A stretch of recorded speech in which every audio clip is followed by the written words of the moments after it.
past several weeks, I have shared with you guys stories of times where I've had TPKs, half TPKs, multiverse ending stories, and lots of other ways in which I've creatively killed players. And to be honest, as much as that seems to be my MO, I am actually not a bloodthirsty GM at all. In fact, it really kills me whenever I permanently kill a player. I don't like to do it too often because, one, a person tends to form a really interesting bond with their character that I don't like to break. And two, it's a pain in the ass to roll new characters. I mean, like, it takes hours to roll a good one, and introducing a new player and getting them into it and getting them to understand all the rules and what each of these statistics means, it is the least amount of fun I ever have when it comes to playing a D&D tabletop game. But besides all those times where I killed lots of players, I killed multiverses and NPCs and all these things, you never quite forget that first time. And this is the story of the first time I ever killed a player character. To be honest, it was a little disturbing to me, and I didn't know what to do because, like, that was brutal even for a veteran DM. Once again, this is another one of those college stories where I was playing with a group of people I was unfamiliar with, and admittedly, I wasn't super close friends with them, so that kind of made the transition to me playing player characters a little bit easier, because I knew in the future I probably wouldn't have to deal with this person for very long. So in this particular campaign, this was another wife campaign in College Story, so we had a bunch of friends over. We were playing the Pathfinder Kingmaker campaign, which is one of my favorite campaigns ever. And in fact, there is an NPC from this campaign that became one of my favorites to play. I don't get to play this type of guy often, so maybe I'll save that for another video. But in this particular setting, the players are tasked with going into what is called the Stolen Lands. Basically, these lands overrun by monsters and bandits, and they need to wipe out all of the bandits and monsters, and they need to establish a new kingdom. That's why it's called Kingmaker. So we're a couple sessions in, and we actually had some really interesting characters this time. Alex was playing her Inquisitor, I believe, or it was a gunslinger or something, and her name was Claudia, and she had a Russian accent, and she was quite spunky, and that's Transylvanian. Ah ha ha! One character death. Aha! So she was playing like this Russian Claudia character. There was another person who was playing like this furry, and I don't know what they were going for. Honestly, that person kind of weirded me out. I was very eager not to play with them again. Unfortunately, it was not the person that died. The third person was actually really enthusiastic, but he was one of those people who would message you every 5 seconds every time they had a new idea, and I love the enthusiasm and I love the energy that they brought to the table, but it was quite frustrating. He played like this barbarian blood rager, which was a really interesting combination. Basically, it's a barbarian combined with a sorcerer. They could cast like low-level spells, and they got these blood powers. It was actually really, really cool.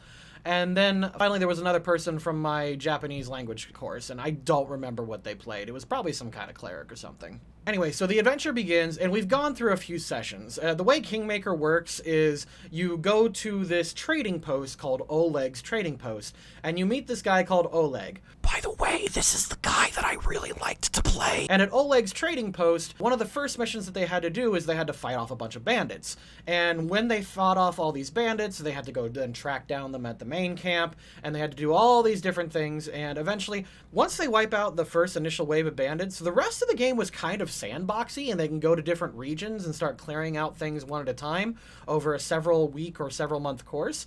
And that's why it's one of my favorites. It's a very organic way of storytelling, where like these bandits are trying to accomplish a goal, meanwhile the party's trying to accomplish a goal, and like depending on how they move and how they interact is where the story goes. It's really, really interesting. The party cleared out the first wave of bandits, and then they went ahead and they did a few other small missions here and there.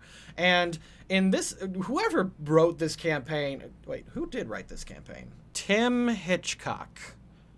Well, Tim, you did a great job, and one day I'll play the video game based on your module, but for now, I'm just going to talk about it for a while. Thanks, Tim. So the Stolen Lands session, which is the first book of the Kingmaker series, has a lot of brutal monsters. We actually played this a couple times with different people throughout college, and I think maybe one day I'll talk more about the other campaign.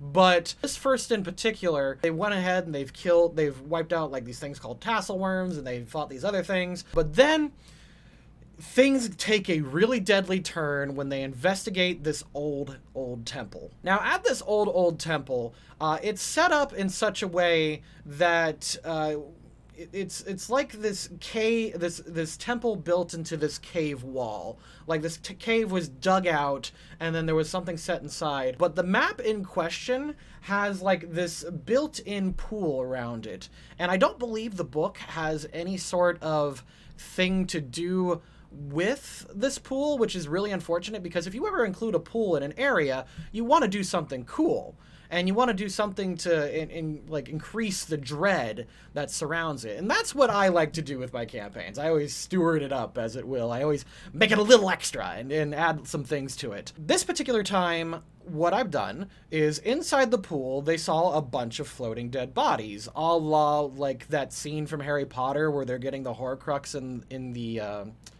the cave. And right away, the party is a little perturbed. They weren't quite sure what to do with this, but they had chosen to not interact with them. So they go inside this cave, and there's more dead bodies. Now, normally, there's like this bear ghost that they have to fight, but instead of fighting the bear ghost right away, I had more dead bodies in there. Now, by this point in the campaign, the players are about level 3 or 4, and so naturally, I went ahead and I raised all these dead bodies, and I just made them like CR1 zombies. Like most of them, just really easy pickings, things that most fighters should be able to dispatch pretty gosh darn quickly. However, I don't know what happened. Normally whenever I set up an encounter, I have the party outnumbered a little bit if I have a bunch of weak little mobs, and then I have like 1 or 2 really strong ones. And this particular time, though, while that's normally a great encounter strategy, it's not a good encounter strategy if the players that particular day are having bad luck. It's an even worse strategy if you're, as the GM, having really good luck. And this particular time, I had really good luck. My wife at the time was playing Claudia, who was either a gunslinger or a priest gunslinger. I don't quite remember what she was playing. Either way, her character had a gun. Right away, she opened up, nat 1. Gun, and then I think when it comes to gun rules, like it's disabled at first, but you have the option to do other things. I had her roll on like this fumble chart, and in this particular instance, like the gun exploded. And it was bad news. So, oops. Right away, one of our most valuable characters has been disabled. Not that I think guns do really well on zombies anyway, because I think you need slashing weapons. Next, the other 2 characters, the other priest was holding a spear, which was a piercing weapon, also not good against zombies. And then we had the furry character who was using, I believe, a hammer, also not good against zombies.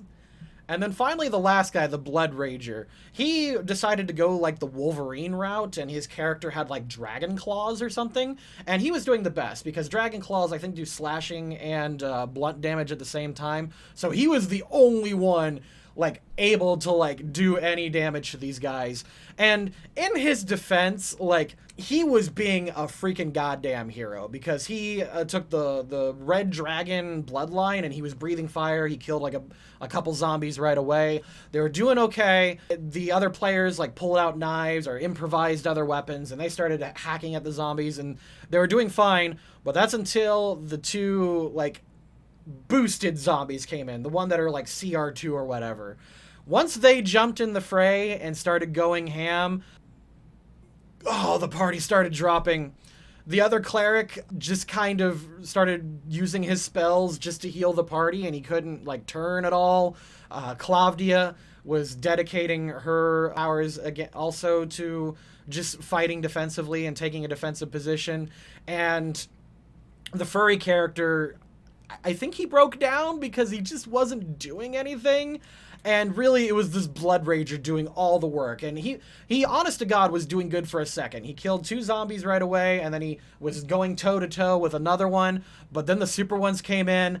They clustered him up and took him down. I normally don't do this, but there were a couple instances of, you know, I had to think. Normally what I would do is if a player goes down, I would have the monsters think that, oh, well, we killed him. Let's move on to the next person. And I would do that, but I realized that they were zombies, and they were like the flesh-eating, you know, devouring sort. And I looked at the player, and it was his first campaign ever, and he was having a real good time. And like I said, he brought all that great creative energy, and I told him, dude, I'm going to have to kill you. And he thought about it for a second, and I have to commend him because he really was a freaking hero. He was upset. Like, he was notably not okay with having his first character die, but he said, you know what? Can the other guys get away while I'm being eaten? Yeah. And really, that was my first player character death, and I don't really feel guilty about it today, and especially since I wasn't super close with these guys. And to be honest, this is kind of the best outcome when you can have a somewhat heroic death. The party definitely failed. Nothing worked out. It did not go their way, but everyone else got away, and everyone was kind of satisfied with that. The player wanted to come back again, and we wanted to continue the campaign for a little bit, but I think life just got in the way again, and we never continued after that.